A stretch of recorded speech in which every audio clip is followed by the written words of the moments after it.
Hi, everybody. It's great to see you here. It is 12 noon here. I'm Sky Harnsberger, your host for today. I'm a PhD student at the University of Wisconsin-Madison in Claudio Gratan's lab.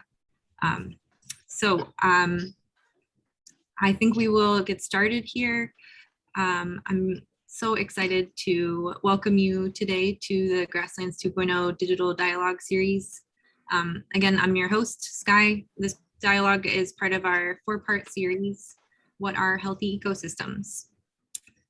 So for today's series, we will be listening and learning from Dr. Thelma Heidel-Baker, an entomologist, organic farmer, and educator. A little more about Dr. Heidel-Baker in a moment, but first I'd like to offer a recognition and a land acknowledgement. So currently this work of the series takes place on the ancestral lands of the Ho-Chunk. The University of Wisconsin-Madison occupies Ho-Chunk land, a place their nation has called Dejop since time immemorial. In an 1832 treaty, the Ho-Chunk were forced to cede this territory. Decades of ethnic cleansing followed when both the federal and state government repeatedly, but unsuccessfully, sought to forcibly remove the Ho-Chunk from Wisconsin. This history of colonization informs our shared future of collaboration and innovation. Today, UW-Madison respects the inherent sovereignty of the Ho-Chunk Nation, along with the 11 other First Nations of Wisconsin. Please take a moment to consider the legacies of violence, displacement, migration, and settlement that bring us together here today. And please join us in uncovering such truths every day.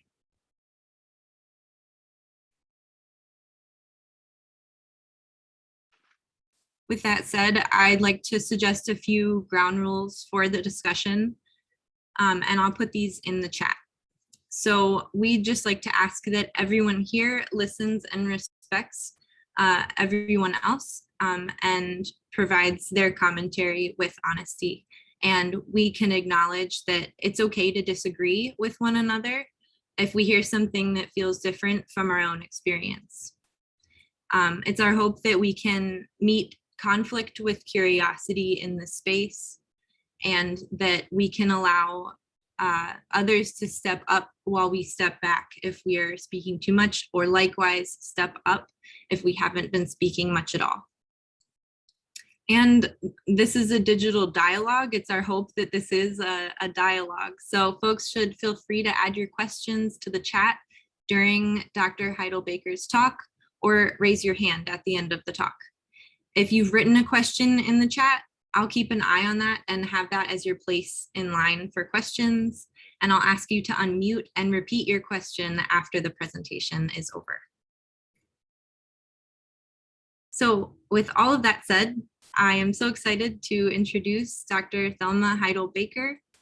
She received her MS from Purdue University and her PhD from the University of Minnesota, both in entomology. And her research was focused on is focused on the risks and impacts faced by predatory insects from different pest management strategies.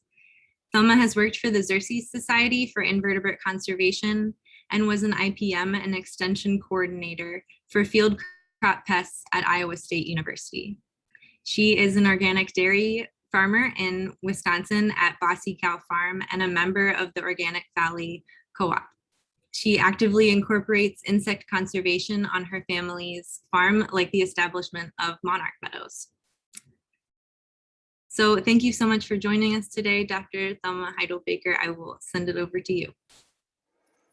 Oh, fantastic. Thank you, Sky, so much for that introduction. And hello, everybody. I am going to start sharing my screen here, so I got something more to show you than just looking at me. So give me a sec here.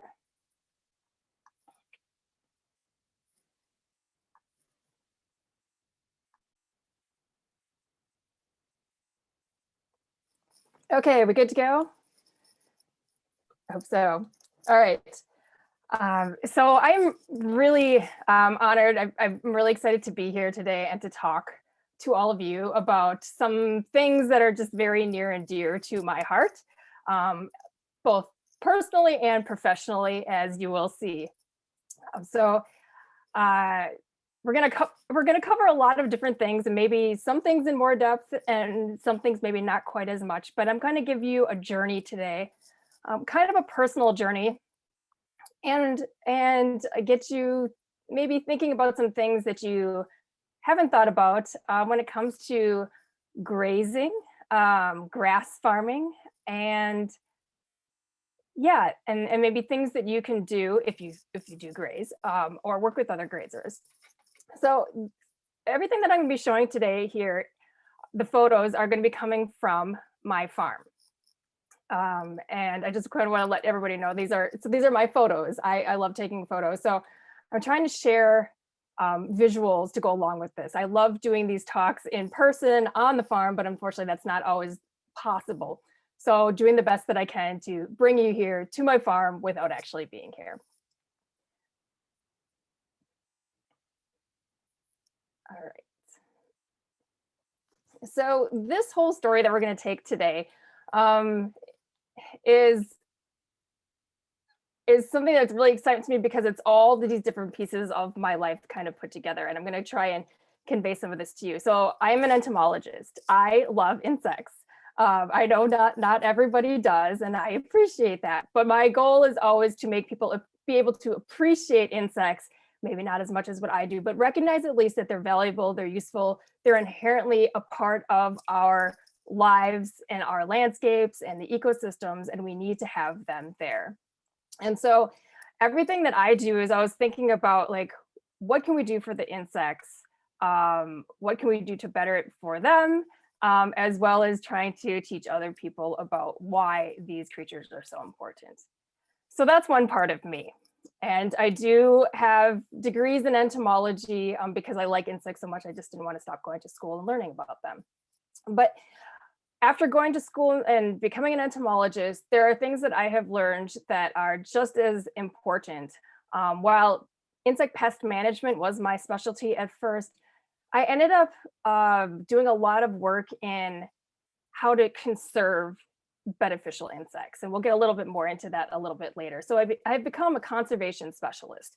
I started out with insects, and now actually my day job is working for the US Department of Agriculture as a soil conservationist. And so I work with conservation of natural resources on a lot of different levels. So I think about soil health, I think about water quality, I think about insects, I think about birds, I think about all those natural resources that are out there and how we can conserve them. And in particular, because I'm really interested in agriculture as well, how do we integrate that with agriculture and conservation? Very exciting, very interesting, and something that I'm really excited about, as you can probably tell. But I'm also a farmer. So about 7 years ago now, I decided to leave academia and came back to my family's dairy farm here in Wisconsin. So I'm coming at you from Random Lake, Wisconsin. And my husband and I decided to take our growing family at the time, we had the 2 kids, and move away and move back home to take over, or at least see if we had a place at my family's farm. And so since then, I am still on the farm. I'm here on the farm right now. The cows are, well, not out pasture because now we've hit cold weather. But that is an active part of my life as well. I'm not the full-time dairy farmer. We run a dairy farm, as well as some other things I'll show you in a little bit. My husband's the full-time farmer. I'm part-time farmer, but I run all the farm marketing. I do all of the pastured non-dairy animals, which again, I'll get into in just a little bit. So I'm actively involved in what we're doing here. So I take the insect side, I've got the conservation side, I've got the farmer side. And then also I am part of my family. You know, I'm a mom, I'm a wife, and all of these come together because where I live now and what we do here is something that, you know, I draw from all the different aspects of my life and the experiences I've had to try and make this place, this farm, what we do here, really important both to me and valuable to others. I like sharing what I do here. I like exposing other people to what grazing is, the benefits of grazing. Like I said, if we could get you out on the farm, that would be the best way to do it. But today here we're at this webinar and being able to talk in a different way and learn from this. So let me introduce a little bit more to our farm, because everything that I'm talking about today, I'm going to try and tie in with our farm. We are a grass-based grazing farm. We are primarily a dairy farm, and we do produce milk for Organic Valley. So we're a certified organic farm. We also do a lot of grass-fed beef, a growing market there. So I'm really excited about doing direct market sales as well of food and trying to support a local food economy. So grass-fed cows, that's one piece of it. One of the livestock that we raise. Another one is pastured poultry. Now this is my area. My husband doesn't touch anything but the cows. I do pastured poultry, sell eggs, sell chickens. And all of these are out on grass. And then finally, we also do pastured pigs on a small scale. And again, trying to use our farm, what we've got here, in the best way possible to support our family, and to support high quality lives of the animals that we have as well. So we raise livestock, we got cows, poultry, pasture, but the underlying thing behind all of these is the grass, the good grass, that pasture grass. We have to have that out there to support all these different livestock. So it's easy to say when people ask me, like, what kind of farmer are you? I was like, oh, it's a dairy farm. But really, I was like, we're a grass farm, and everything we do is from the ground up. And that grass is so inherently important to all of it, to the livelihoods of the animals, to the livelihoods of us, and to the livelihoods of all the other creatures that live on our farm, which is what I'm going to get into in a little bit here. So this is a picture of our farm. When people ask farm, they usually want the farm buildings, but I don't like highlighting this is the farm, this is the structure of the farm. But really, this is our farm. The grasses, the animals, everything working together, the trees, just a really well-kept, high quality, good grass system where we can all live together. All right, but now we're gonna diverge, because remember, I'm an entomologist here and I want to talk about insects. So I'm gonna start the story here with this quote, and this is from E.O. Wilson, who is, I'd say, one of the most well-known entomologists worldwide. He's done so much work. So anyway, I'm just going to read this quote, kind of reminding us where we're at. That if all mankind were to disappear, the world would regenerate back to the rich state of equilibrium that existed 10,000 years ago. However, if insects were to vanish, the environment would collapse into chaos. And there's probably not just insects, there's a lot of other creatures out there that would probably change our world greatly. And it's just kind of a reminder that we as humans, we like to think we're in control of everything, but really it's the rest of the world that runs it. We just try to keep control of things. Not always doing a great job of that. So insects are vitally important. And some of these you'll be more familiar with, some of them maybe not as much. That's why we're going to pick them apart just a little bit so that you can understand better these relationships that insects have with all of us, and particularly here on a grazing farm. Pollinators. Pollinators are, you think about a pollinator, most people think of the honeybee or maybe a bumblebee. They've gotten a lot of popularity in recent years of the importance of pollinators, which is awesome that pollinators have become on the forefront of our discussions on, on the health of ecosystems. Herbivores. Herbivores are insects that eat plants, and there's lots of them out there. Think about caterpillars, for example. They're eating on your plants. Some of these are the ones that we call pests.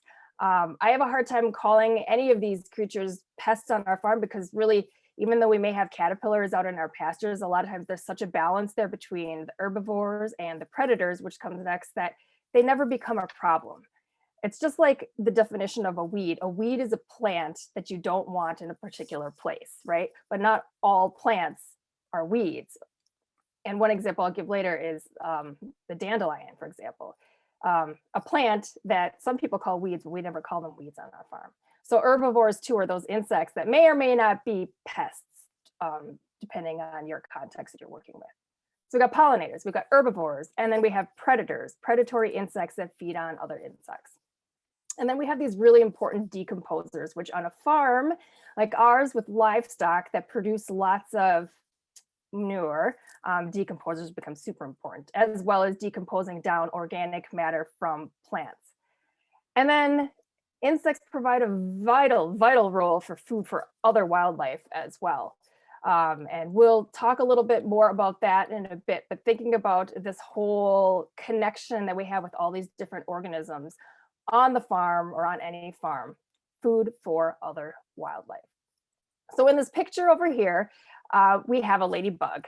Ladybugs are a predatory insect that will feed on a lot of other soft-bodied insects. We see a lot of them on our farm. They'll be on the flowers, out in the pastures. This one is actually feeding on the pollen on grass. So they do, as well as being predators, they will feed on the vegetation that's out there. All right, so I want to delve a little bit deeper into, so we know the insects are good and beneficial in so many different ways. But kind of breaking down a little bit more some of these beneficial insects. And one of them I talked about and mentioned was the pollinators. So we've got these pollinating insects. And if, like I said, if you think of a pollinator, usually most people come up with the honeybee or a bumblebee, but there are a lot of different types of pollinators out there. Mostly bees, but there are other insects that visit plants. They can be flies, there can be beetles, any of those that visit a plant, pick up pollen, transfer the pollen to help with pollination of plants. And then we have all these predatory insects or parasitoids. We kind of lump them together here just for the sake of thinking about it's what they're eating. So if they're eating other insects, other creatures, then they're going to be in that predatory group. So ladybugs are an example one. There are lots of different predators out there. And then there are some insects that are both predators and pollinators. And so we want to have a diversity of all of those insects out there because they're all providing specific roles, ecosystem services, sometimes they're called, to the whole farm. So again, if we think a little bit about insect pollinators, what's really interesting is there's been a lot of research done on pollinators specifically. So we have a much better understanding of like what pollinators are providing to us. We know that a huge number of the plants rely on pollinators specifically for them to be able to reproduce. So you think about all the flowering plants that are out there. A lot of them require some type of pollinator, often insects, maybe not always, but most of the time insects to be able to carry out pollination for reproduction. And there's an example of the bee there. You could see the pollen packets on its legs that are being carried. So as it collects the pollen, so these bees aren't doing pollination for the good of the plant. They're doing it for their own selfish reasons. They want to collect that pollen so that they can feed their young that pollen. It's a great protein source. So they're collecting the pollen for themselves, but in return, they're actually helping pollinate all the plants. And then beneficial insects, the predatory insects, as I mentioned, there's a lot of different predators out there, lady beetles, green lacewings, ground beetles are another one. We see a lot of those on the farm. These are these black beetles here. They live down at the surface. They'll eat slugs, they'll eat worms, they'll eat other soft-bodied insects that are down on the surface. A lot of them, because our pastured system here with their pastured grasses, our permanent grasses, just create great habitat for a lot of those types of insects. Oh, sorry about that. And so there's just a lot of different diversity out there for insects. And a lot of times people just aren't aware of them. You don't look at them. I know not everybody looks out across a field or across an agricultural cropland and is looking specifically for the insects. Well, I do, I see them, or sometimes I don't see them, which is sometimes the concern. So this is a picture, just kind of showing some of that diversity of like when things kind of come together. This is a picture from our pasture. What is this here? What do you see on that plant? Or what is that plant? Well, that plant is alfalfa, which we do have in our pastures. It's blooming. And we have a bumblebee on it. And as you can see in the background here, the cows are blurred out because of the focal point of this photo, but they are there. So this is a working pasture, and we've got the bees on it, we've got the flowers on it, we've got diversity here. And that's what's really key is if we didn't have that diversity, we didn't have these flowers here, we wouldn't have the pollinators there. Flowers need the pollinators need the flowers. The cows need the grasses and the other vegetation. So again, everything is there for a reason, and we want to have them all present to have this healthy system. So here's a question for you. And thinking about pollinators in particular, diversity is key. It's really important to have all this diversity. And we have a lot of diversity of pollinators in Wisconsin. But does anybody know what's the estimated number of bee species in Wisconsin? You don't have to write in the chat or anything, just think about it. And I'll give you the answer here in a sec. Like I said, a lot of people think about honeybees, they think about bumblebees. What else? A few species. Well, we actually have an estimated number of 400 different bee species here in Wisconsin. 400. And while there's a lot of research that's done on the honeybees, which isn't even a native bee, I'll add, and the bumblebees, a lot of those other species of bees we know very, very little about. There's not a lot of research that has been done on them, and there's also probably a lot of bee species that we don't even know about yet. But 400, that's a lot. When I first heard that number, I was shocked because it's huge. And in the United States altogether, there's about an estimated 3,600 different species of bees in the United States. A lot of different bees. All right, so I live on a grazing farm, and if you have a farm with livestock on it, you're inevitably going to get this. This is cow poop. It's a lovely cow patty. And one of the vital insect groups that we have to have on this are decomposers, because if we don't have decomposers out there, then all that cow poop that's laid across the landscape, which is a great source of fertilizer and things, it needs to be broken down though. And otherwise it can smother out the pasture grasses that are present there, which the cows need. So we need to have this really healthy system where the cow patties that are laid by the cows that help fertilize the soil needs to be broken down in a fast enough manner to be able to keep that whole system going. And key to that is the insects. So on this picture, you can see there's a couple groups here. There are some flies. We've got a dung fly here. This looks like it might be a blowfly. And then we also have these little holes that are up over here in the dung. And if you've ever heard about dung beetles, they're the ones doing a lot of the magic here. So the dung beetles live in the patties. And if I had taken a video of this, we'd probably see one pop up, crawl across the surface and pop back down into another hole while we're staring at a fresh patty. They can break down these patties within sometimes hours if the temperature is right, but usually over a couple of days. And they're just amazing. And it's a sign of a really healthy ecosystem to have these dung beetles out on the landscape. Like, you have to have them. And that's one of the challenges is when you're taking care of animals and thinking about like, what kind of medications do they get, treatment sometimes for flies or insecticides that the animals are given for fly control can sometimes disrupt this cycle of and affect the life cycles of the dung beetles, and then you have decreased populations in the pastures. We as an organic farm, we don't use any of those products, and we have a pretty healthy dung beetle population. Unfortunately, I wish that we had some of the dung beetle, the roller populations. If you've ever seen pictures of those are the beetles that actually make balls of dung and then they roll them away. We don't have those particular species in our area of Wisconsin, unfortunately. So if some of you do, I'm very jealous. All right, so insects are really important. Whether you're on a farm or not, they're important all across agriculture. They're very important in natural ecosystems. But one of the challenges that has been coming up is more and more research showing this decline of insects. It's a decline of biodiversity overall, but one of the specific groups is insects.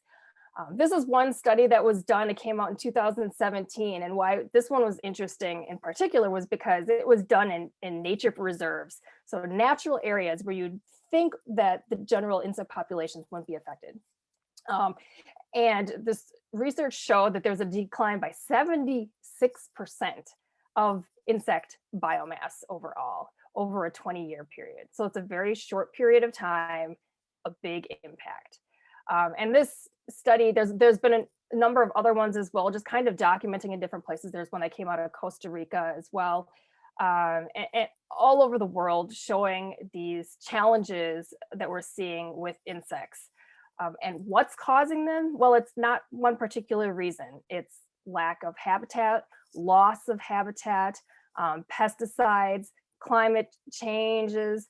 There's a lot of different factors. And because insects are so diverse and live in so many different types of habitats and niches and things like that, it's really hard to be able to say it's one or the other, because what impacts one species may or may not impact another one. But overall, those number of insects is it seems to be declining. So I'm going to talk about, we did talk about a little bit about the pollinators, but I want to specifically touch on some of my favorites, and because they're ones that I see here on the farm a lot, and these are the bumblebees. So this is the brown belted bumblebee. This is one that I found, and you can see that it's feeding on red clover. Red clover is one of our go-to plants. It's a nitrogen fixer. It's a legume, really a favorite plant for the cows to eat, and a favorite too for the bumblebees. And so I got really interested in bumblebees when I was working for the Xerces Society, which is an invertebrate conservation organization, because they were doing a lot of studies on bumblebees across the United States. And what they were seeing was these declines in bumblebees, because they're a species that we can see, we can find. And they found is a lot of the bumblebee species are in a very concerning a place. And so it got me interested in thinking like, well, what do I have here? I don't even know what our bumblebee species are. Pollinators weren't my thing per se. Remember, I specialize in pest management. So I got really interested in wanting to see what we had on our farm. And so I did my own on-farm bumblebee diversity study. And this is something anybody can do. It's a citizen science project here in Wisconsin. And you go out and you survey what bees you have. And what I found was that I had, in one summer, 1 week, I found 5 different species of bumblebees on our farm. And 5 different species, that's 25% of all the species that we have here in Wisconsin. And I was just shocked that in our pastures, I could find this. And so it was just emphasized to me as an entomologist, that if you get out and look and you start observing things, that you will see things more. A lot of times people don't know that they exist because you never looked. Well, it's just like me. I never looked, so I didn't know. So it was just really amazing to see that diversity. And since then, when I go to other grazing farms, I'll often point out the bumblebees that are out there, and sometimes they're pretty rare species. One of them we do have in our area is the rusty-patched bumblebee. And if you're not familiar, the rusty-patched bumblebee is the first bumblebee species that was listed on the endangered species list in North America. And we are lucky enough here in Wisconsin, especially in southern Wisconsin and up in like the Twin Cities area, Minnesota, to have a pretty prevalent populations of them. Not everywhere, but they are there. And so I'm always looking to see that I have that, because I would love to be able to say that I have an endangered bumblebee species on our pastures, but I haven't found that yet, unfortunately. Maybe someday. My neighbors have it. So I just wanted to point out that in Wisconsin here, we have this citizen science project called the Bumblebee Brigade. There's also Bumblebee Watch, which is nationwide. But the Bumblebee Brigade is one that you can go online and join, and you can track your bumblebees, and it helps inform all these scientists that are doing work to try and understand better our bumblebee populations here. And yeah, so you get to observe, you get to learn, you get to help out some scientists as well. So that's what I did with all this information, is I share that with them so they have that information and to better understand Wisconsin bumblebee populations. Now, another insect that I want to highlight, because this is another charismatic one that I see on the farm all the time, I see it on a lot of other people's farms, is the monarch butterfly. And if you're from Wisconsin, I'm sure you're familiar with it. In fact, it's very well known across most of the United States. And we see it in our pastures a lot. They're feeding often on the legume flowers. So this photo here, they're feeding on red clovers. They'll feed on the pretty much any of the clovers, as well as alfalfa. And they're a beautiful insect, but just like a lot of other insect species, they're challenged as well. Monarch butterfly population numbers have declined a lot over the last several decades.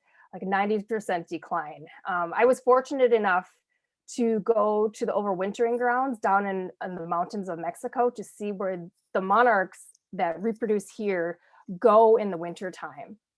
And that was a phenomenal experience. And coming back from that, it's really reminding me how important it is that when we see these butterflies here, that we create the habitat that they need to be able to support them. They are pollinators, not like the bees are, but they do visit flowers and they can carry some pollen around. And they're just one of those really important insects to have because they're so iconic. We recognize them, and to have them disappear from the landscape would be really unfortunate. So we try to do what we can to help. And so here's another picture of them visiting with the cows in the background. This is something we often see, is that the butterflies are out there feeding alongside the grazing cattle. And this is another interesting incident that I often have here on the farm. Does anybody recognize what this plant is that this cow is standing next to? All right, well, since we're talking about the monarch butterfly, you may recognize it as milkweed. So this is the common milkweed. And if you don't know, the monarch butterfly has to lay its eggs on milkweed plant. It doesn't have to necessarily be this particular species, but it has to be on a milkweed plant. And that is the only plant that their young, their caterpillar, can feed on. It is a toxic plant. It is one that a lot of other plant animals cannot eat or can make them sick. And so because of that, the caterpillars of the monarch butterfly are very brilliant colored and bright colored, and it's their warning system to say, don't eat me. I have compounds in me that will make you sick, just like what the plant has. So the milkweed is necessary for the monarch butterfly, but it's also a toxic plant for livestock. So this is a question I often get asked is, it was like, well, you have all this diversity on your farm, including milkweed. Is that harmful to your livestock? And here's what I say, or in this case, I will show you, is this is what we often see happen, is yes, we have these plants which are toxic, and if the cows ate a lot of it, they would get sick, and they could get sick, and people do have livestock they lose to milkweed toxins. Usually it's down south because we're fortunate here in Wisconsin that our milkweeds are not as toxic. If you live down in Texas, for example, some of the species down there are highly toxic, and there's not a lot of flexibility there for an animal to be able to eat it without getting sick. But on our farm, this is what often happens. The cows take a bite of it and they realize that it tastes really bad and they spit it out. And I've seen this multiple times where I'll see the milkweed strewn across the pasture where maybe it's a young heifer or a calf or somebody that has never tried it before. You think of it like a kid. You give a kid something that they don't like give them Brussels sprouts or something, and they don't like it. What do they probably do? They spit it out. I shouldn't say that Brussels sprouts, because Brussels sprouts can be really good. But anyway, just an example there. So in this situation here, our cows don't eat it. And I attribute it to also because we provide them really high quality grass, good grass, pasture grasses that give them the choice to eat the good stuff versus the bad stuff. And they will choose the good stuff. Do they try? Absolutely. You can see that they do. But over here on the left side, 66, she didn't touch that at all. And you can see even this one is in flower. So it's going to be blooming very soon. So the cows have just left it alone. So this is just kind of one of those situations where, yes, we're grazing, we feed our animals, but we're also feeding wildlife in a different way. And we allow that milkweed to be out there. Maybe in some situations where you do have other species that are toxic, you wouldn't want to have it. You'd want to get rid of it. But we're totally okay with that. And our cows don't bother it. And we get to see the monarch butterflies then because of it.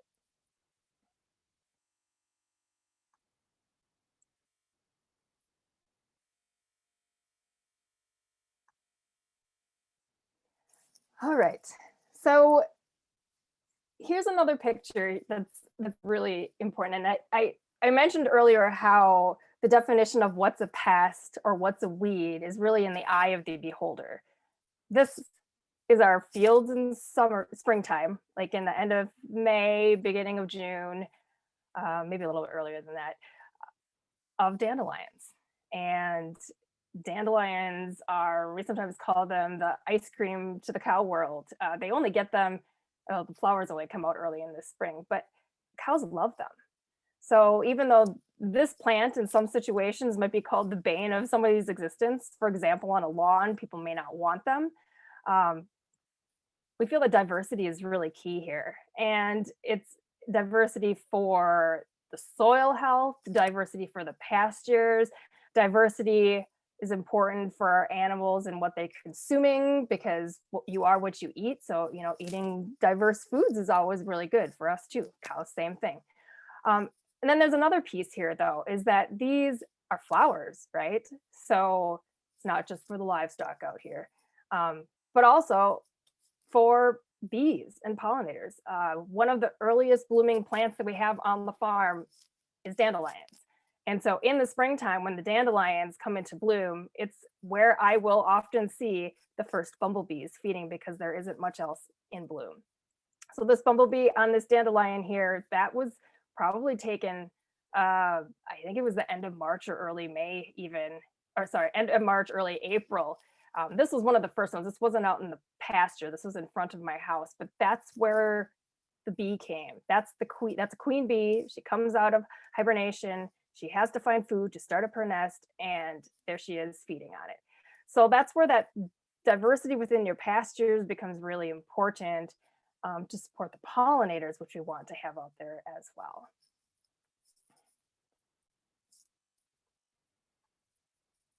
All right. Okay.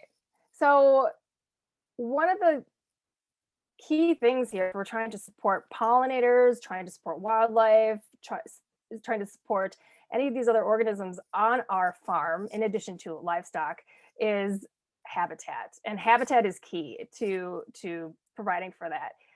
And while we do have pastures that are for the cows, for them to graze on, we do have spots on our farm. We create specific habitat for other organisms.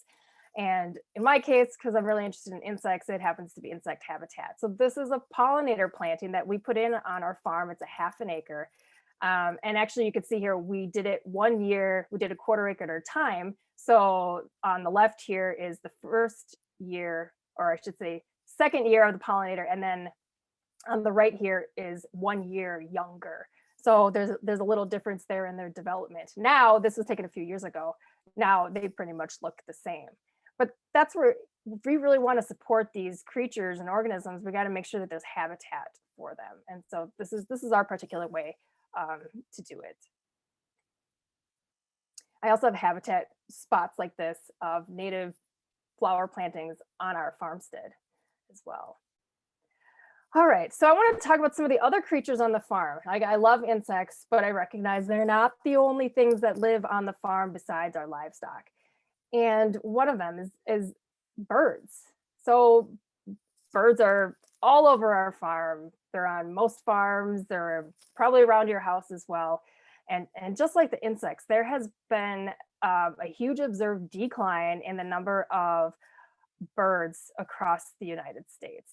2.9 billion birds have disappeared since 1970, according to all the studies that have been done tracking this information. That comes from like bird counts and things like that across the country.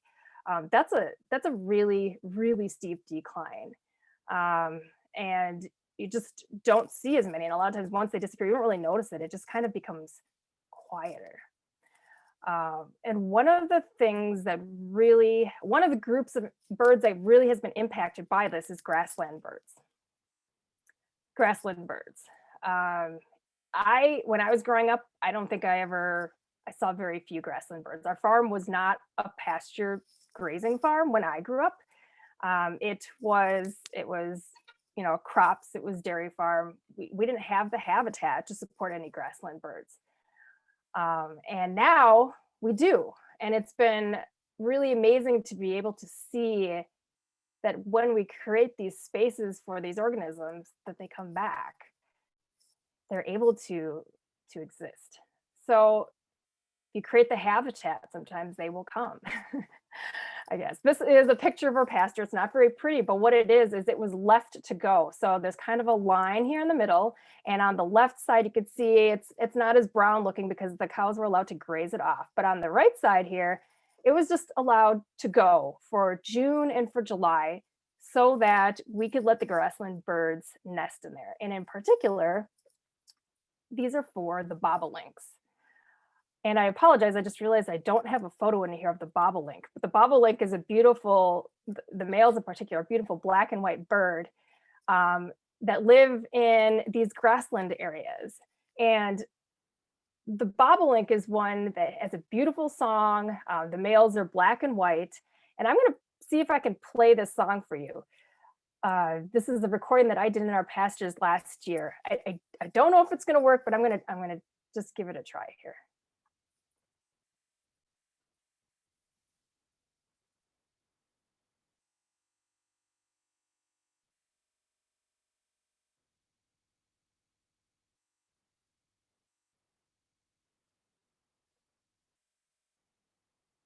And if nothing else, you get to see the birds flying across this. So the bobolinks only nest in these grassland areas. I have given talks at garden clubs and things in our area, and I have had a lot of people tell me that they have never seen a bobolink. Like they live in the same county as me. They're like, we don't have bobolinks here. And I was like, oh, I challenge you, because I was like, if you come out to my farm, we have got them there in the summertime. The males are singing their song, the females are nesting in there. But the key is to have that habitat. And the other key here is to have habitat that isn't disrupted as much. So we try to give some space to the bobolinks. We do also have to manage that balance of grazing and conservation. So sometimes we can't give them as much as we want to of letting pasture go, because we need to have enough, we have to have enough acres to be able to graze all of our animals on. But they come every spring or every summer, and we do get to see them, and it's amazing. And I really appreciate being able to have that habitat to support these. The bobolinks travel all the way down to Central South America. So to know that their home here in the summertime is our farm, and then they disappear and go all the way down to another continent, is just an amazing story. And, you know, here's my cow ninja of living in the same kind of habitat that the bobolinks are in, and what they love, that we can kind of hopefully try and work together so we can have space for both the creatures. All right, I'm going to change the directions here just a little bit now. I want you to take a second and think about your most favorite tree that you have, wherever that may be, and what that tree is. Maybe everybody's got a special tree somewhere that just evokes a lot of memories or just is special in some way. Well, I'm going to share with you my tree, and that's my tree in this picture here. This is a bur oak that is hundreds of years old, and it also happens to be in the middle of one of our pastures. Somebody somewhere did not cut it down, and so it's been left in the middle of this field. And it has become a place where the cows love to be under it in the summertime. My kids have played out there. I played underneath it when I was growing up. Just like emotionally, it's just been a special tree for me. And it is for our farm as well. It's on all my business cards. I use it on all of our marketing material as well, because it's just beautiful. But this tree, and most trees, especially if you picked a native tree, are hugely valuable in other ways as well, not just for the livestock, not just for the humans. The oak tree in particular is one of the most ecologically valuable trees, because it can be the host for hundreds of different species of insects. And you could find on this tree alone hundreds of different caterpillars on there. And why is that important? You're like, oh, well, all these caterpillars are just going to eat the tree up. Well, they're not actually going to eat the tree up. Remember, there's the balance here that's going on. So there's probably predators that are feeding on them as well. So everything becomes in check. And one of the predators that eats a lot of the caterpillars that comes from an oak tree are birds. So let's think back to that bobolink that I was just talking about, or pretty much any grassland bird, or most birds for that matter. When they have their young, one of the best food sources that they can feed their young is caterpillars, because caterpillars are a great protein source and allow the young to be able to develop faster so they can get up and fly and be able to get, move around quicker. Caterpillars.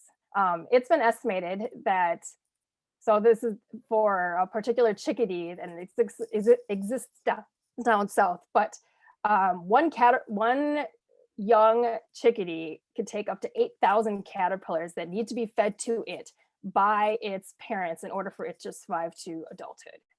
So then you think about that, if one bird needs 8,000 caterpillars, and you have lots of different birds out there that all need caterpillars or other insects to be fed to them. And then you have a tree like the oak tree that can produce hundreds, if not thousands of caterpillars on it. You can see how important it is then to have this diversity to be able to support the birds that are out there, and the birds that need the insects, and we need these trees. It's just this huge, complicated system. So we've really taken it upon ourselves to try and get a lot of diversity of trees out there as well, to support the insect populations, that support the grassland bird species, that support our well-being and health so that we can be able to enjoy them all and then send all the birds back down to Central America so other people can enjoy them. But it's not just oak trees. Oaks, poplars, willows, cherries in particular are some of the most valuable trees for supporting insect communities on them. There's also, hickories, chestnuts, cedars also. So thinking about that, when you look at a grazing farm or pretty much any farm, are there trees around that are supporting that whole ecological system that we want to have, as well? It's all interconnected. It's very complicated, but it's also very interesting. All right, I'm going to keep moving here because I realized you were getting close to time. My question here is, like, why do I do this all? Like, why do I pay attention to this? Why do we have our grazing farm? And yes, so we run a farm. It's our business. We make an income off of it. So it behooves us to have good pastures, to have good livestock that are healthy that we could sell. But ultimately, a lot of it, and the reason we do it, the reason I came back to the farm, is because of this face right here. These are my kids. He's a little older than that now, but I wanted them to know what their roots were, where they come from, how their food is raised, and give them a space to be able to really thrive, and learn and understand, like, where I came from, where his family comes from, and just so much opportunity for growth and benefits for their own well-being. And give them opportunities like this to be able to play with cows and to become one with them. My kids totally take for granted living here, being able to touch a cow, being able to pick up a chicken. They just want to move to the city where they have sidewalks. I know this because that's what they tell me on a daily basis. But I know that some point when they grow up and leave, that there'll be something left behind that they'll take with them. Because that's the same thing that happened to me. Is I left the farm for 18 years. And then I realized that, growing up on a farm wasn't so bad, that there was a lot there that we learned, that I gleaned, that I was able to take with me. And well, now I find myself back here. So those human benefits of living on this farm, of being outside, having my kids be close to nature, understanding how things grow, where things come from, not necessarily have to like all of it, but appreciate it and understand it. I do a lot of education with kids as well. And believe me, that those experiences of being outside are just hugely, hugely valuable, for their personal well-being, and for growth and learning as well. So many benefits there. So I'm just going to wrap this up really quickly here. There's so many different directions I could have taken this today, but I just want to focus on how diversity is key. And I'm not just talking about diversity, of the pastures and things like that. We want to have that really important pasture land. Our diversity is there to support our animals. Diversity of what they eat is important for their health, but also diversity in terms of, like, what we're doing on the farm to support wildlife overall, what we're doing on the farm to be able to support ourselves. We've diversified our farm incomes to make it easier to be a farmer. We don't just sell milk, we sell beef, we sell chickens, we sell eggs. We try to diversify out what we have here to make the whole system work for us. And that's why the grazing has been so important, is it gives us a lot of pretty easy ways to be able to do a lot of different things that work well for us. And diversity also creates resiliency. Remember I mentioned that that oak tree was my favorite tree? Well, sometimes we have challenges come our way that we're not expecting. We want to be able to be resilient and to survive and thrive. I lost my oak tree a couple years ago. It came down in a storm. Everybody in our neighborhood knew about it. It was really challenging. And I knew not just that it was this beautiful oak tree that was now gone, it was a place that was supporting a huge amount of insects, supporting our grassland birds. It was really hard to take. Um, but I've also recognized that if you're resilient, if you can build from the ground up, that when these challenges come, there's ways to move forward with it. We've since planted tons of other trees. I will never see an oak tree that gets this big in my lifetime, obviously, but we've planted a couple oak trees. We've planted a bunch of poplars on the farm this past year in hopes that it'll create new shade for the cows, create new places for us to play, or future kids on the farm to be able to go. Diversity creates resiliency. There's a lot of challenges that come to farming. There's a lot of challenges coming in terms of changing weather. We want to have resiliency. We want to have a place that allows us to be able to survive and thrive. And that's where grazing has been the answer for us. To be resilient, to be able to survive, to be a small farm run with just me, my husband, and our 2 kids, and we can make it work. So I really appreciate being able to share part of this journey with you today. I just want to highlight some of these. These are the many benefits of grazing. There's so many we didn't even get into. A lot of these are the very common ones: nutrient cycling, carbon, air, soil health quality. But the other benefits, like I did mention, habitat of grassland birds, support beneficial insects, increase plant diversity, and then the health of ourselves, our livestock. So many benefits that we get from grazing. So I really appreciate being able to share this with you today. And thank you. Again, a lot of these photos are from me. They're all taken on our farm. I really appreciate this, and I'm so happy to take whatever questions may come my way, or if you just got comments and things too.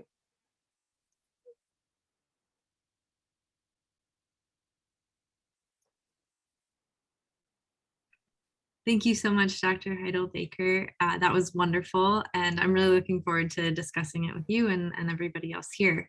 We already have a few questions in the chat.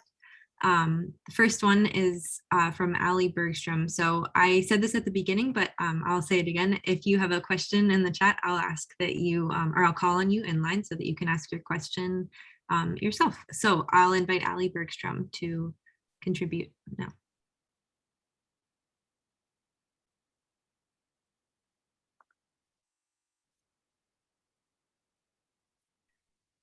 And if Ali isn't available to say their question, I can relay it here. So the question from Ali is, do the decomposing insects have specific habitat requirements that may be negatively impacted by a poorly managed grazing system? Yes.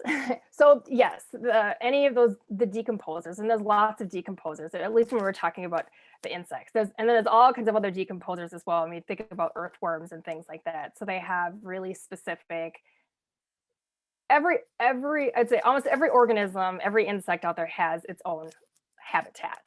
And that's what makes insects so interesting and so challenging too, is because they all have their specific place, because if they all had the exact same role, then it wouldn't work as well.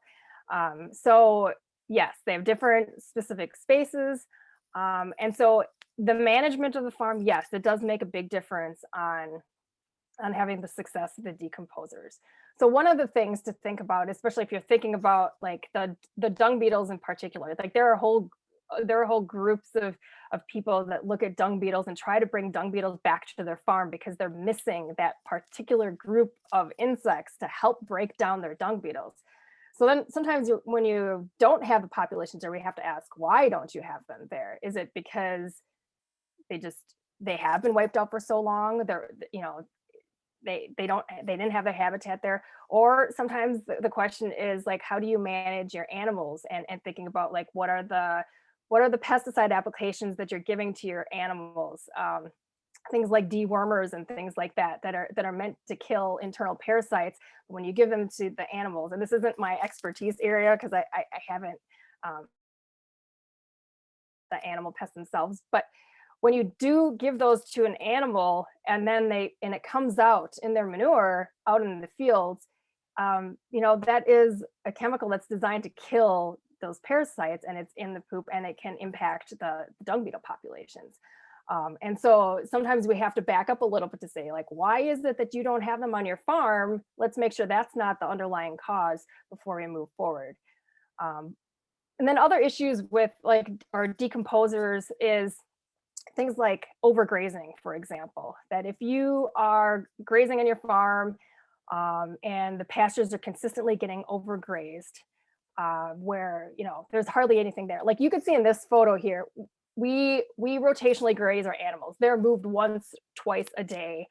We have really lush pastures. I understand that. But if you left the animals out in that pasture, and didn't rotationally graze them, didn't move them around a lot, the grasses get all grazed all the way down, sometimes just right down to the soil. You're disrupting that habitat there for a lot of organisms, including the decomposers, where they just don't have as much to work with. A lot of the decomposers also need, if we're not talking about poop, they just want that organic matter from the vegetation itself. So if you don't have vegetation there, then you don't have the food that's going to even support those decomposers. So again, that ends up being like this cycle where you don't have enough food for them, so they can't be there, and they can't be there because they're not getting food. So yeah, you want to have well managed pastures that's be able to provide for everybody, the livestock and for the decomposers. Thank you. That was a great answer to that question, and something I'm really just personally interested in as well, is how does grazing management, different types of grazing management, how do they affect insect communities and as a whole, but specific species as well. So I'd love to talk to you more about that soon too. But we have a few more questions here that I definitely want to make sure we get to. So next one is from Lisa Kardash. I'm sorry if I'm saying your name wrong too, but if you'd like to unmute and say your question, I invite you to do so now if you're able. That's accurate for my pronunciation. So I'm curious, do you use grazing as a site preparation tool to suppress grass and litter removal prior to doing your pollinator plantings? And have you utilized grazing for post-seeding grass and weed control as well on the plantings? And I'm just curious if you can provide details on that and any of the successes and challenges that you've had. Yeah, well, great question. Thanks, Lisa. So I have not used grazing per se as a site prep for like pollinator plantings. The site that we did that pollinator planting on was at my parents' farm, and they didn't have that fenced in for grazing, so it wasn't an option to do. That's actually why we ended up picking that place, because it was far enough away. We weren't going to be grazing it. So they're like, well, let's just take that out of hay production because that's what it was used for. So that was done with more conventional tillage and things like that to prep it. But I have thought a lot about that question of like, can we use grazing as a site prep method? And I have tried out here to heavily graze an area and then plant in native wildflowers into some of our pastures, because I was curious to see, I was like, can I find the right species of natives that maybe could work in our cool season grass pastures? I had 0% success in that, but I did try. But one of the things, and one of the reasons why we do have a diversity of animals on the farm is, you saw that I do raise pastured pigs, right? So the pigs do work really well for a site prep, because the pigs that we have do root up, they work up an area. And that was part of the reason initially that we kind of got them, and I started putting them in certain pasture areas, because I was using them to not so much site prep for plantings, but to actually try and get rid of Canada thistle, because we're an organic farm, so we can't put herbicides out for them. But we do have some areas where we had Canada thistle coming in, And so I wanted to see if I could use the pigs as a way to get rid of them, because the pigs like to root. They like to eat up the roots in particular, and the Canada thistle being rhizomatous under the ground there, like maybe they would eat those up. And the one area where we did do them, I can't say it got rid of it, but it definitely pushed it back a little bit, which I'd say is a big success on our farm, at least, because it's like I said, we don't have a lot of options for controlling Canada thistle other than trying to outcompete it with other plants.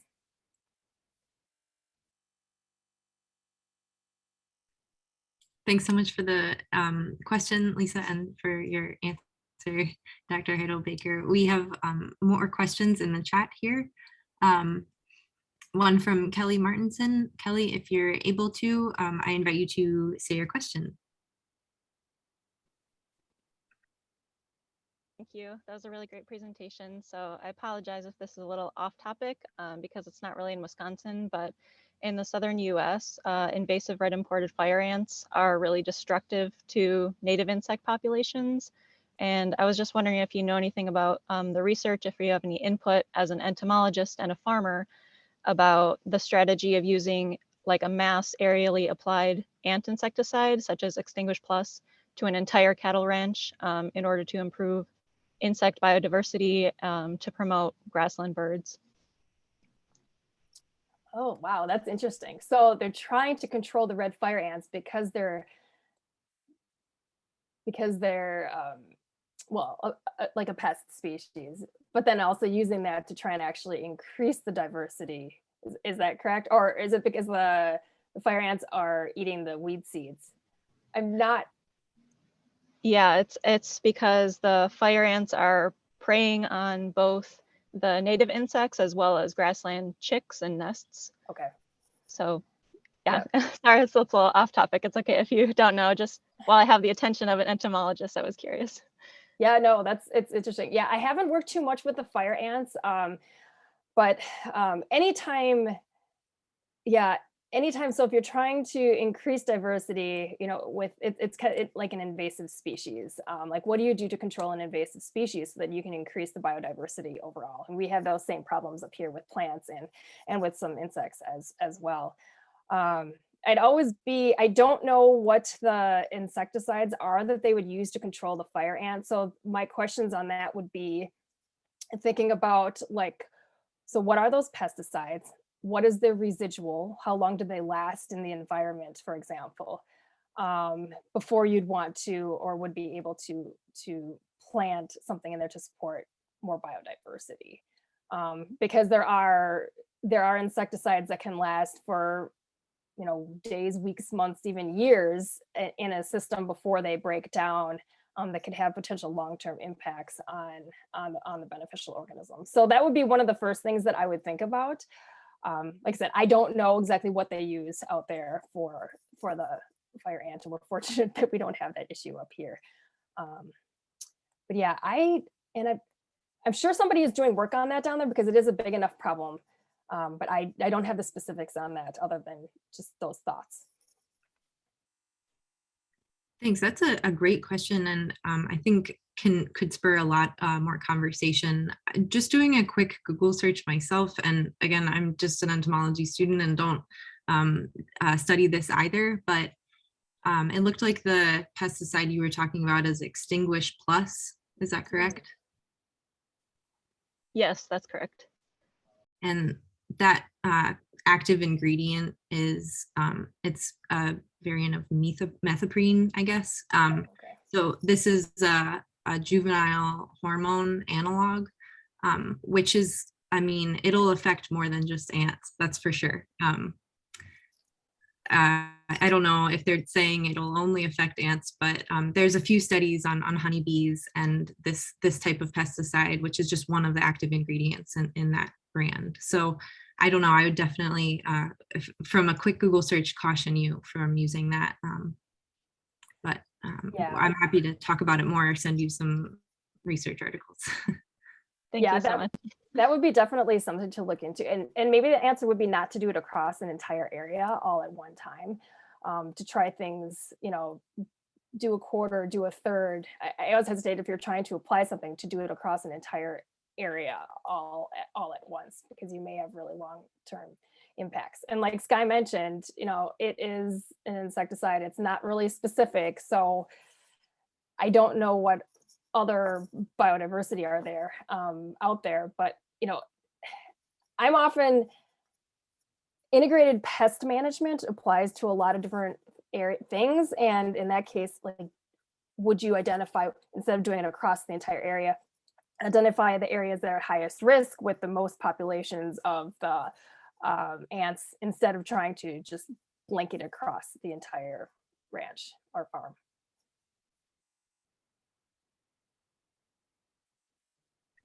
Yeah, I think that's great advice, and I'm sure you can speak to a lot of the types of things that are used in organic, the types of pesticides that are used in organic that yeah, may differ from, and probably do differ from what's used in some conventional agriculture and grazing management. So I suppose we have a couple more questions here. One from One Buzz Sorge. If you are there and would like to say your question, you may do so now.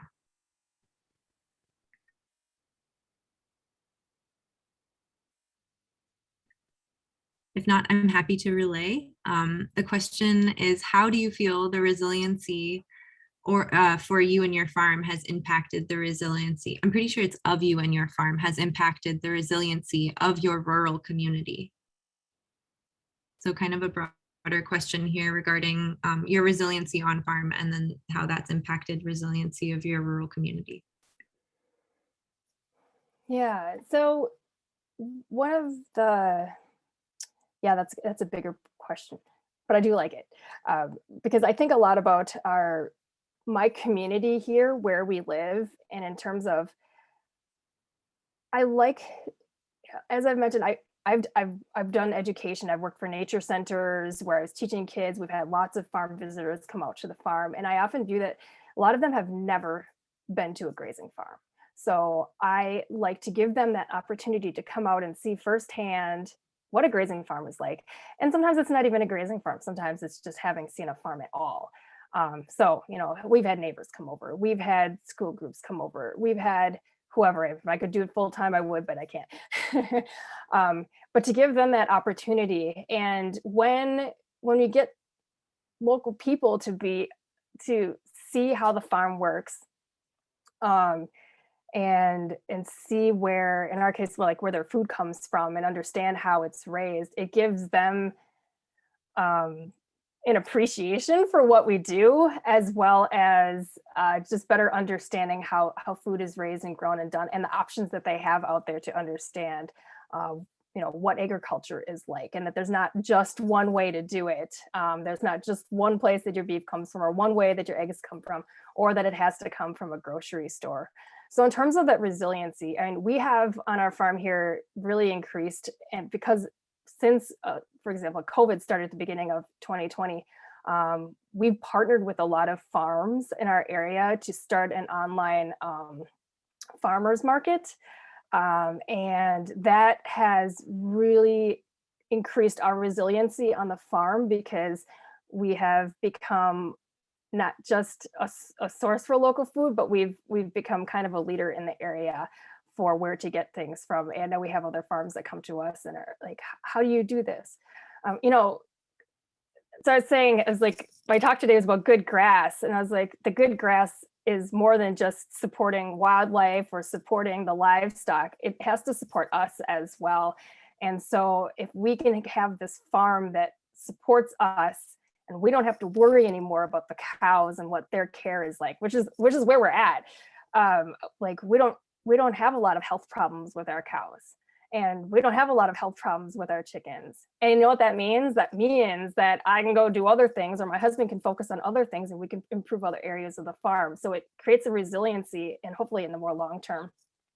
And it allows us to also take on projects that are outside of the farm to be able to support our whole community. Yeah. Hopefully hopefully that helps. Yeah, that's a wonderful answer. Thank you. Kind of related to what we were just talking about previously, related to pesticides, Dory Decker has a question about neonicotinoids. Dory, are you there and able to say your question out loud? I am, thank you. And again, sorry for this being a little bit off topic, but when the opportunity arises, why not ask? So I'm curious if you see any developments on the horizon for pollinator-friendly alternatives to neonicotinoids, being that they are just so widely used right now.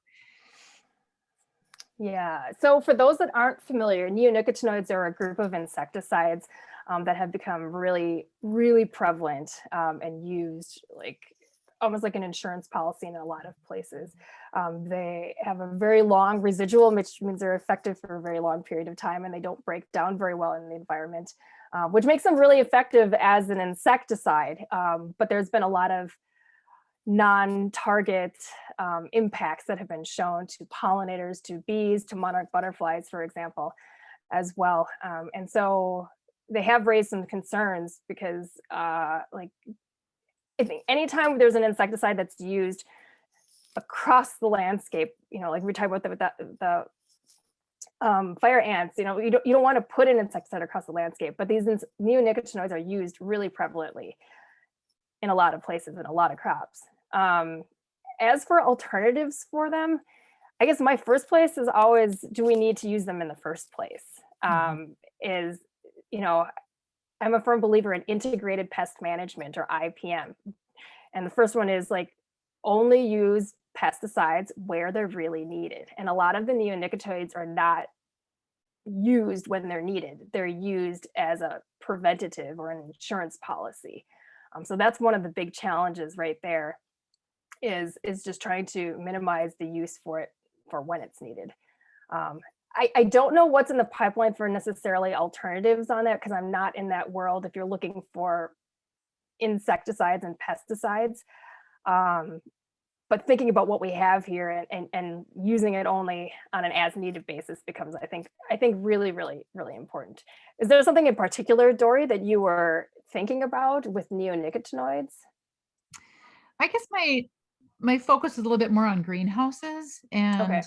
trying to sustain local greenhouses. And, you know, if folks are feeling like they need an insecticide, preferably something more targeted is something, you know, maybe there's news about something coming out that is, you know, a little bit more friendly across the board for insects and targets them more specifically for who they need to target.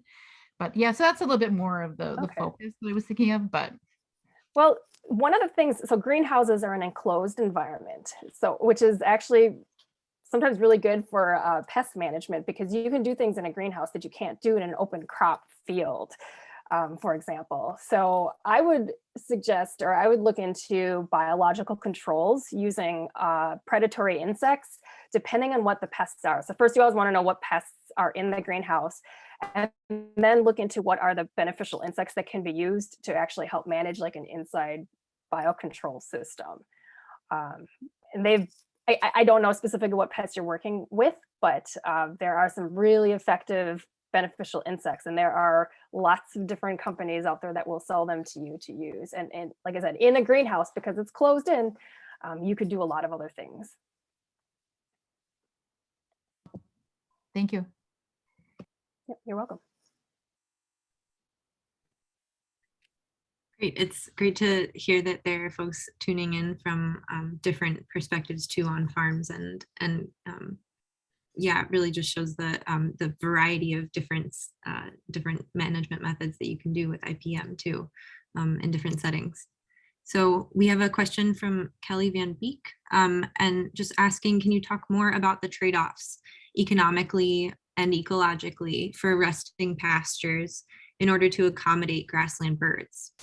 That undisturbed period is absolutely critical for some species like the bobolink in order to prevent trampling pressure during nesting season, while also providing the appropriate grass structure for nesting.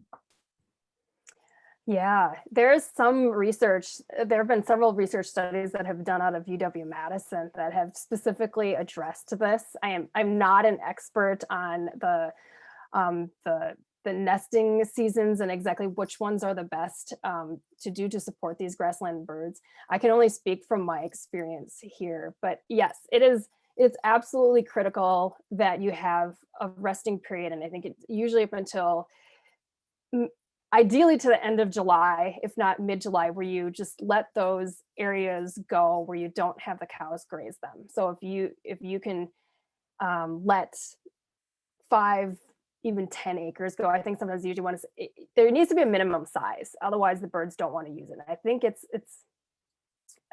like, I want to say 5 acres. But we'll have to look into the specifics of that. So minimum space, and then not have it disturbed with cattle grazing. And that has been one of the challenges on our farm, because we have about the maximum capacity of livestock on our farm for our size. Our farm here is 80 acres. And so we don't have a lot of flexible space with the number of dairy cows that we have here and the other animals, to be able to just let 5 acres go or 10 acres go. Like, and this is honestly, this is one of the challenges that I have, is my conservation side and then my farming side, is I was like, I want to have lots of pollinator pasture and I want to have the bobolinks out here. But I also have to run the farm, and this goes through my head every year.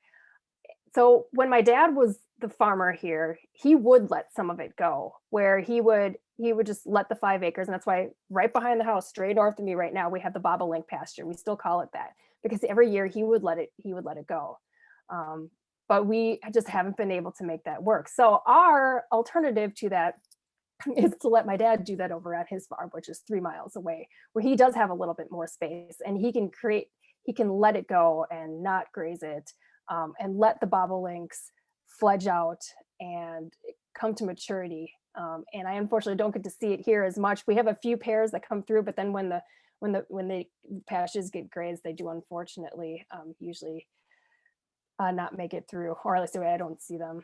So yes, those are, so, and this is, in working in agriculture and conservation, these are the trade-offs, and these are the things that I think about a lot, of how to make it work. So that's why I'm always trying to think, is like, are there other things that we can do? So sometimes this year, or next year, I should say, I would like to do more nesting boxes for other bird species that maybe don't nest in the pastures. For example, like, bluebirds or tree swallows, like other birds that would be out on the landscape that'll help us with fly control and things like that. Not the grassland birds here, but at least increasing that diversity in other ways, and thinking about conservation in what I can do on the farm versus saying, oh, I can't give that up for the bobolinks, but here's the alternative, what I could do. Great, thank you so much for that answer. I'm also curious, just from your experience, so were you always or was your farm always rotationally grazed? It has. So our farm has not always been. It has been since like 2000. That's when my parents really switched it all over to grazing. But prior to that, it was kind of a slow transition for 10 years in the 90s. And then before that, it was like a conventional dairy crop farm. I remember the fields here being plowed up when I was a kid, watching the soil be flipped over. And now I can't even imagine that, because now it's been in pastures for the last 20 plus years. Wow, cool. I'm just curious, have you noticed a change between that? I mean, obviously you would have been young then, but has your family kind of noticed a change in the insect populations or communities since you changed from just continuously grazing and cropland to rotationally grazed, both in plants and insects, I guess, communities? Yes, because it's a perennial pasture system now, where we just don't disturb the soil as much. You just have a lot more diversity of everything. So one of the things I didn't put this picture in here, was one year I went out to the pastures and I just took a circle with my hand like this, and I put it down on the ground, just randomly selected it, because I'm a scientist, randomly selected a spot, and I tried to count the different organisms within it, just to kind of get an idea of the biodiversity. And I've done this in like other areas, usually cropland, and you find like hardly anything in like the circle. I counted 110 organisms in an area this big, and I don't have very big hands. I was just shocked at how much was in that life there and in the pastures in that small area. And I was trying to like calculate it out to like the number per acre. And it was just a mind-boggling number. And that was macro invertebrates that I could see. That's not even thinking about like the micro invertebrates that are in the soil that are just too small for my eyes to catch. So yes, I would say that having these perennial pastures out here absolutely does make a difference on the biodiversity of insects, for sure, yeah. Thanks for sharing your experience there. We had a comment also I wanted to make sure we addressed from Laura Payne. Laura, did you want to say your comment out loud? Yeah, I was just going to respond to Kelly's question about the bird nesting piece. That's something that I've worked on in the past, and you were right on, Thelma, that setting aside a piece of the pasture during the nesting season is really important. I would say 5 acres is a minimum. We were talking about, up to a quarter of the acreage to really have a big impact. And I was just going to mention the notion of providing cost sharing for farmers to do this, because you do have a loss of forage yield and quality during that period, but it really makes a huge difference in the bird population.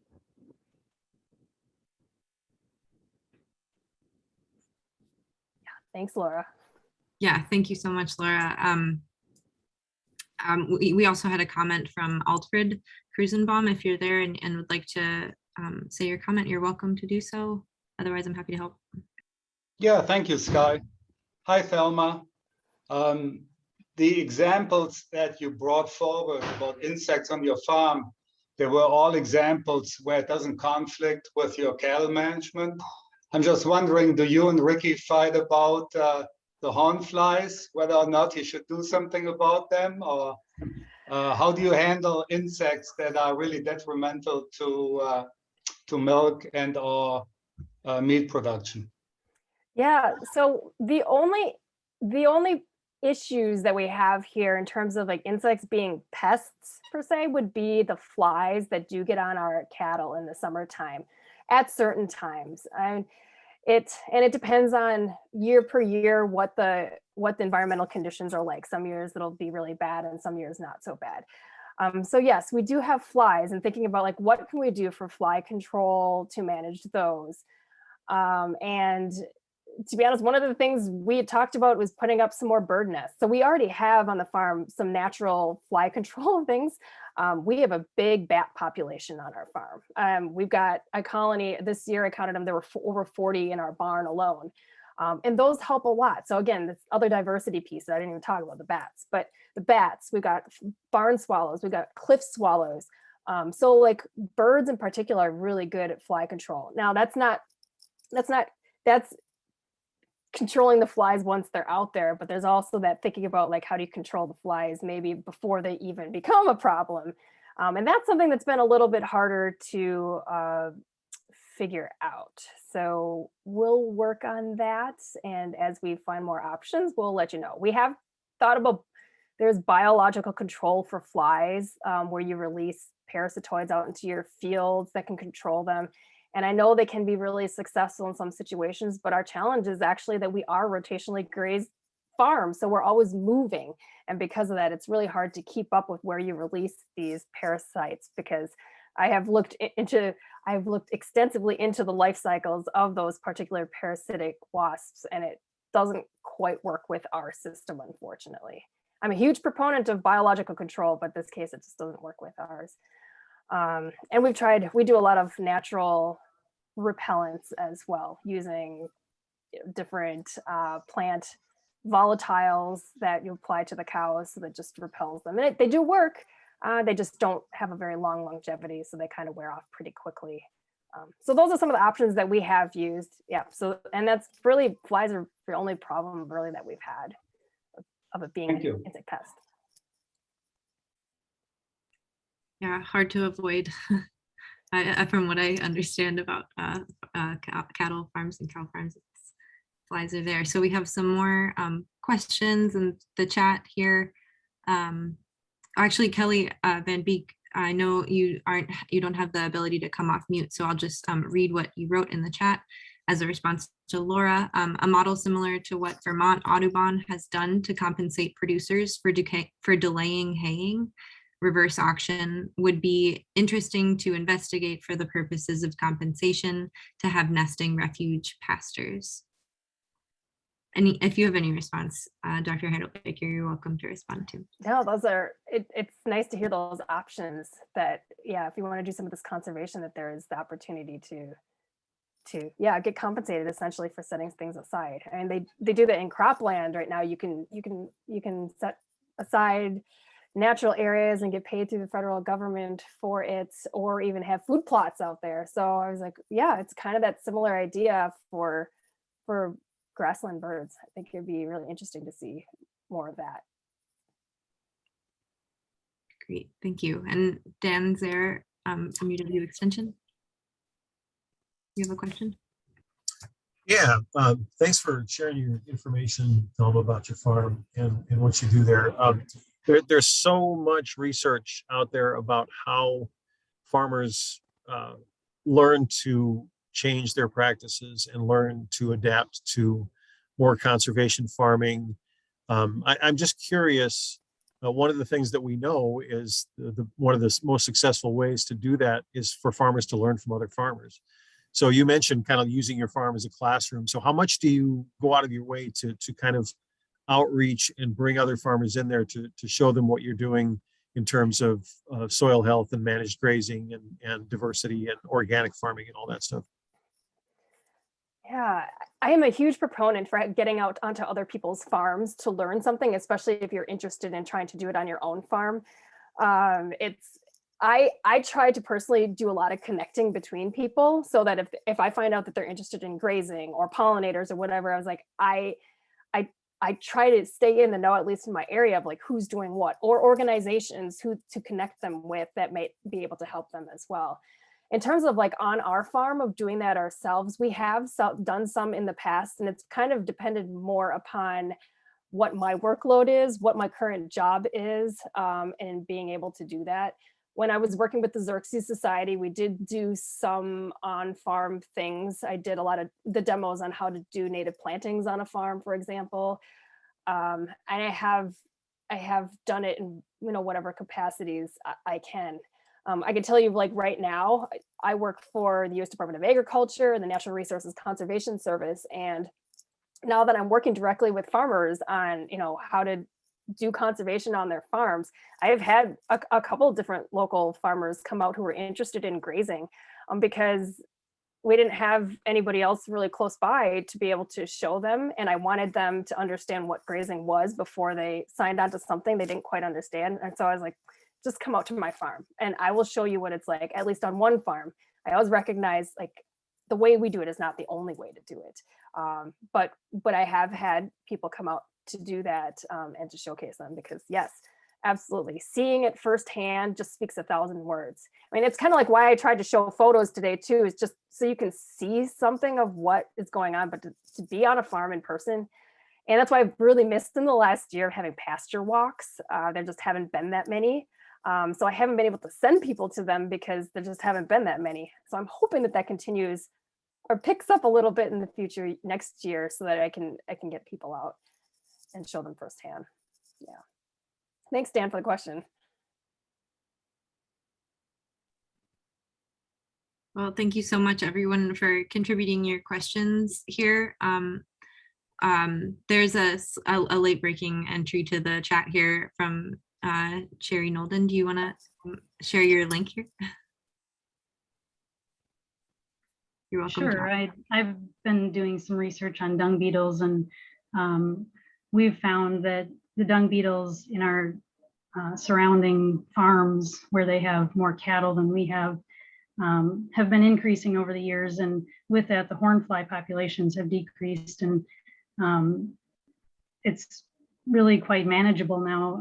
And this is one link showing some research on the way that the dung beetles can reduce hornfly populations, primarily by drying out and competing for the resources that the hornfly needs to reproduce in the manure pats. And for us, our dweller species of dung beetles are the are the primary ones, but then also we have hydrophilid species that are actual predators of the larvae once they hatch, and they're also a dweller. So there's great opportunities with managing for diversity and insects in our rotational grazing systems.